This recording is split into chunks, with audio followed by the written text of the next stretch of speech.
Welcome everybody to day 18 of my daily vlog in July. I hope you are all well. It is a scorcher outside, but it's nice and cool in here. I've had a really busy day today. I had 1 hour sleep last night due to the water infection I've currently got, so I'm not firing on all cylinders. I've recorded 3 different videos in between all the errands that I've had to do or things that I've had going on, all on different themes. The past 2 have been me absolutely haggard.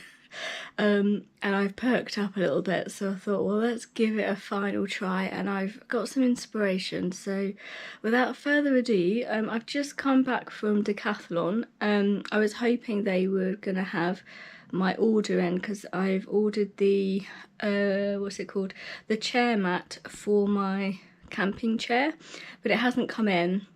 And I noticed that they had a cheap smaller chair that might actually suit my day trip tomorrow a little bit more. So what I thought we could do is just have a little look at both of these chairs and have initial thoughts. The camping chair I've actually used quite a bit, but the new one that I've got today is going to be an interesting one, I think, and they, I think, suit different purposes, so come join me. I'm not sure whether this is a good idea, but I've decided to sit down on the floor and go from here. So this is my tiny little camping chair. I can't remember how much it weighs. Oh yeah, 1.1 kilos. So it's pretty lightweight for a chair that's like this, in that budget range. You know, you can spend, I don't know, about hundreds of pounds or so of these chairs. I think this retails at about 35. So this is the one that needs the mat, because it has spiky bits that might dig into the ground. So that's the reason why I've decided I will get the mat for this, and it will eventually arise, but you'll see what I mean when I put it up. But I've used this chair a lot and I do really like it. Because I've got short legs though, I wondered whether the shorter chair that I've just got today, so this one here, whether it would actually suit me better for tomorrow. It's obviously a lot more bulky, not what I would say is your wild camping chair, but I think this might suit tomorrow a lot more. Because it sits lower to the ground and I've got short legs, I think it'll be a lot more helpful. So perhaps without further ado, we'll set them up. So both chairs are set up in the corner of my lounge, which I won't be able to put in a few days' time because I'm going to be putting a desk there, but for now it can be my showroom of delights. So yeah, these are both Decathlon chairs. I will put the retail price of this one here. This was £12.99, I'm pretty sure, today.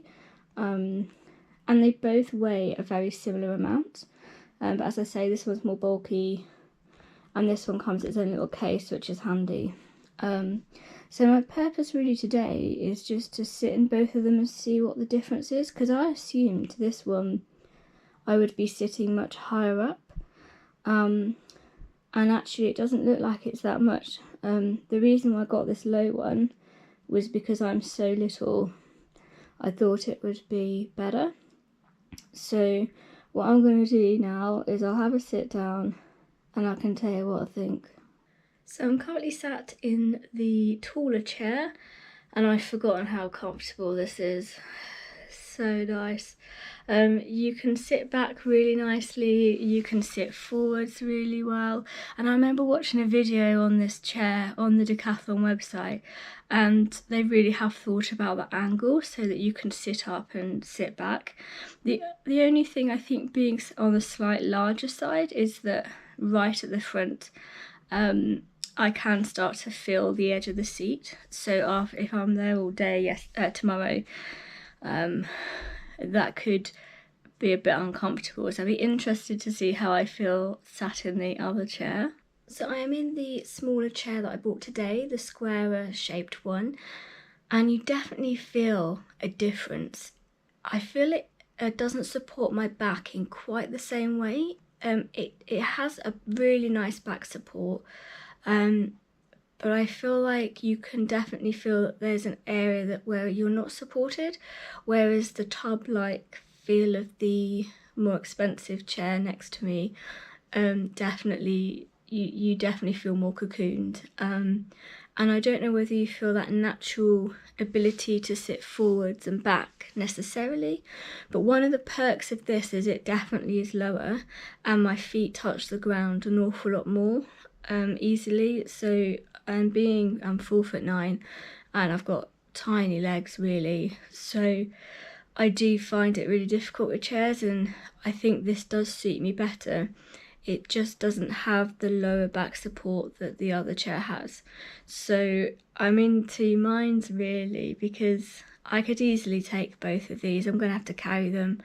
One's slightly more bulkier, but the squarer one has a carry handle that swings over your shoulder really nicely. It's got the safety feature. I think for this type of chair, I'm really pleased. I'm really pleased I got it. I'm just in two minds whether I take my good old faithful, even though it doesn't have its mat yet, or do I take this? I think it's hard because I'm gonna have to sit on this most of the day, so I need to work out what's gonna likely be more comfortable, and I can't get a footrest, that would be silly. So yes, your guess is as good as mine. Perhaps we can have one little look at how easy it is to pack up, and we'll take it from there. So I think because the time lapses were so short, I think that really sums up how quickly it really is to put up these chairs and take them down again. Even little old me, who struggles sometimes with this, it took me a little while to figure out the safety red button on that, but I think once you've had a little bit of practice, you're fine. With this chair, I think you can end up wrestling it on for the first few times. I find putting the top part of the cover on first helps, and then putting the bottom part, but you might find other people say differently. It's just, I think it takes a little while for it all just to stretch in place. As a summary, I just think these chairs are great. I think they're both really great chairs in their own little ways. I don't even know if I have a favourite. I think it's just what you really want to use it for. Obviously the compactness of this and the fact it's so light at 1 kilo. I mean, you can spend, you know, £100 on a Big Agnes chair or Helen Knox, and they're more like 700 grams or something, but for the sake of a few more grams and your wallet, honestly, this is so comfortable, and there's almost like a little swing that you can do in the chair. I like that about this, whereas this is definitely a lot more rigid. I guess it just depends a little bit on what your preference is. One of the good things about this cheaper, bulkier chair is that it definitely fits a bigger size. I do sometimes feel like I'm squished in a little bit into this, so I think if you are on the larger side, perhaps consider that when buying this chair. It does have a weight limit, which is listed on the website. I think it's something like 110 or 120 kilos, something like that, which I am definitely not. But still, I think some people could say that it was a bit weaker in places, I think because you can swing about a little bit in it. I think it might be ever so slightly more precious than maybe some of the other chairs out there, but I'm not planning on wrestling it around. I'm planning on just sitting in it and watching the world go by. So I don't have any big dramas with the idea that, you know, of how its longevity. I've used it for about 1.5 years, probably about 12 times, no issues whatsoever. It's just using the mat, I think, on softer ground and being able to take it to the beach would be really good. I really do like the angle of this chair. I think they've thought really hard about designing that. And it does actually have a pouch as well that you can I wouldn't say put a drink in, it's not very stretchy, but you can definitely put a phone in or something, so that's really good. I don't think this one does have a pouch, but it's swings and roundabouts really. We'll just have to see what I decide to take tomorrow. I'll probably put them both up and sit in them all evening and work out which one I want to take. But on that lovely note, I will see you tomorrow. It's going to be a late video because I'm going to be away, and I'll try and give you some highlights, but I'm not taking all my photography kit or going to be overly focused on taking loads of videos and pictures, in all honesty. Sometimes you just want to go somewhere and appreciate the views and what you're looking at, so I can't promise anything exciting. I'm going to be absolutely boiling, so we'll see how it goes. But I have got an absolutely huge amount of food, so I'm going to be having a really nice picnic and a really good time, so that's the most important thing. But yeah, see you tomorrow. I hope that's been helpful. Any further questions on these chairs, do ask away. Appreciate this is a bit of a rushed initial review. Can you really talk about a review when you've just sat on a chair? I don't know, but I definitely can recommend this. We'll just have to see whether this will be comfortable all day or not. I think that's the crux of the issue here. Alrighty then, see you tomorrow.